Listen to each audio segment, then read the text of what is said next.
आज के वीडियो में आप सभी इलेक्ट्रो होम्योपैथिक प्रेमियों का स्वागत है। आशा है आप सभी स्वस्थ और प्रसन्न होंगे। आज हम एक बहुत ही महत्वपूर्ण विषय की चर्चा कर रहे हैं कि टार्पर में, मंदता में, अकर्मण्यता में, ठिठुरन में इलेक्ट्रो होम्योपैथिक दवा का दवा को लो डाइल्यूशन में क्यों दिया जाता है। तो यहाँ आज के वीडियो में कई शब्द आएंगे। टार्पर आएगा, सेंसिटिवनेस आएगा, लो डाइल्यूशन आएगा, हाई डाइल्यूशन आएगा। तो पहले इन टर्मिनोलॉजीज को समझते हैं। टार्पर का मंतव्य होता है मंदता, शिथिलता। तो ऐसे समझिए कि अगर एक बच्चा है तो कम टार्पर होगा बनस्पत एक बुजुर्ग के। तो ऐसे दूसरे शब्दों में आप कह सकते हैं कि ये जो वाइटैलिटी है जितनी ही कम होती है टार्पर उतना ही अधिक होता है, और वाइटैलिटी जितनी ही अधिक होती है टार्पर उतना ही कम होता है। तो जैसे बुजुर्ग हैं, बीमार हैं, काफ़ी दिनों से बीमार लोग हैं, जिनकी जीवनी शक्ति वाइटैलिटी का ह्रास हो गया है, तो ऐसे लोग टार्पर के अंतर्गत आते हैं। जिनकी शारीरिक, एक साधारण भाषा में आप कहेंगे कि जिन लोगों के शरीर की जो है क्रिया वो घट गई हैं, शरीर की क्रियाएं, जिनके शरीर की क्रियाएं शिथिल हो गई हैं, ऐसे लोग टार्पर के अंतर्गत आते हैं। और जिन लोगों की शारीरिक क्रियाएं बढ़ी हुई हैं, बढ़िया हैं, वो सेंसिटिवनेस पेशेंट्स के उसमें आते हैं। तो ऐसे टार्पर में जब हमारे या किसी व्यक्ति के शरीर की क्रियाएं शिथिल होती हैं तो वहाँ इलेक्ट्रो होम्योपैथिक डाइल्यूशन को इलेक्ट्रो होम्योपैथिक दवाओं को लो डाइल्यूशन में दिया जाता है।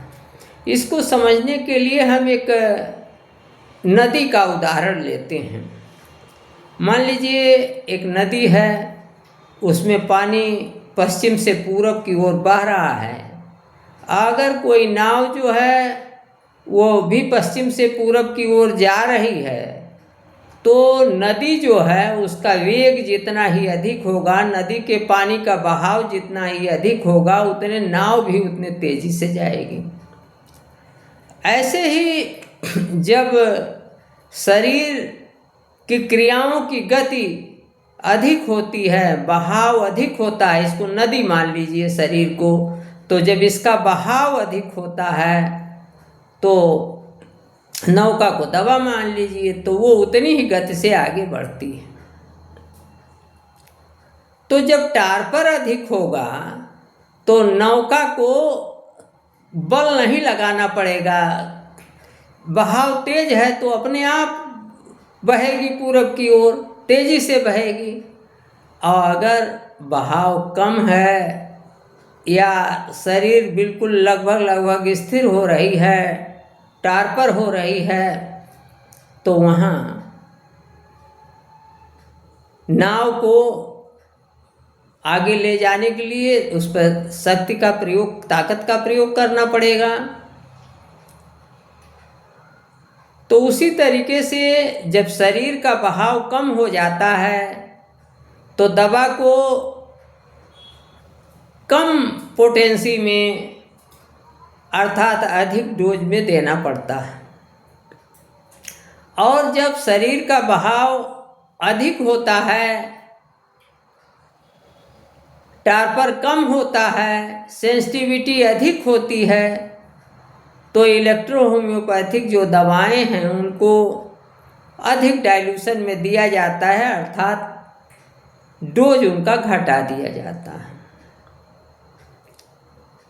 तो इस तरीके से जब भी आप इलेक्ट्रो होम्योपैथिक दवाओं को अपने रोगी को दे रहे हैं तो वहाँ डाइल्यूशन डिसाइड करने के लिए रोगी आपका टार्पर है या सेंसिटिव है, इस बात को आपको डिसाइड करना पड़ेगा।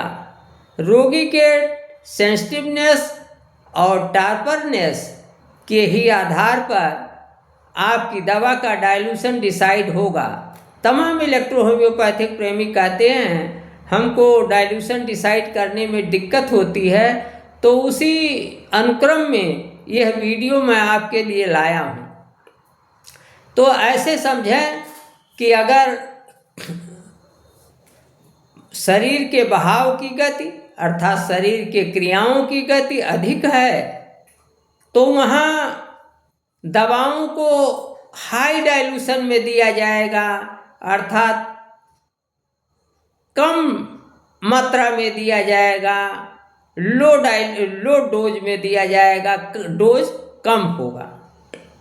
और अगर शरीर की बहाव अर्थात शरीर की क्रियाएं धीमी हैं तो वहाँ आप जो है इलेक्ट्रो होम्योपैथिक दवाओं को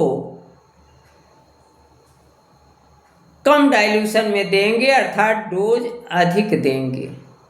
अब इसको आइए एक दो रोग के एग्जाम्पल से समझते हैं।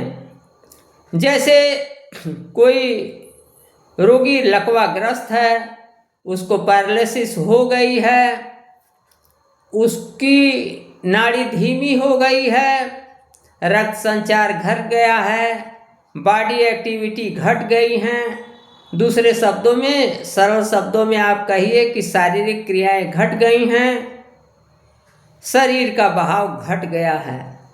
तो इस तरीके से जब शारीरिक क्रियाएं मंद पड़ जाती हैं तो उस समय इलेक्ट्रो होम्योपैथिक दवा को लो डाइल्यूशन में अर्थात अधिक डोज में दिया जाता है, मात्रा अधिक दिया जाता है। तो ये लकवा वगैरह जो है इसमें जो भी दवा आप देंगे वो लो डाइल्यूशन में अर्थात फर्स्ट डाइल्यूशन में देंगे, पॉजिटिव डोज देंगे। जैसे फर्स्ट डाइल्यूशन देंगे या उपयुक्त औषधियों को 10-10 गोली, 20-20 गोली, 50-50 गोली, 100-100 गोली इस तरीके से आप देंगे, क्योंकि यहाँ टार्पर अधिक है। तो यहाँ जो है डाइल्यूशन लो होना चाहिए और डोज पॉजिटिव होनी चाहिए, धनात्मक होनी चाहिए। ऐसे मान लीजिए कोई रोगी एपिलेप्सी का है तो मैं आपको बता देना चाहूँगा कि एपिलेप्सी एक पॉजिटिव डिजीज है और ये जितनी भी बीमारियां मानव को होती है उनमें सबसे पॉजिटिव डिजीज की श्रेणी में आता है। यही कारण है इलेक्ट्रो होम्योपैथिक दवाओं को यहाँ हाई डाइल्यूशन में अर्थात नेगेटिव डोज में दिया जाता है।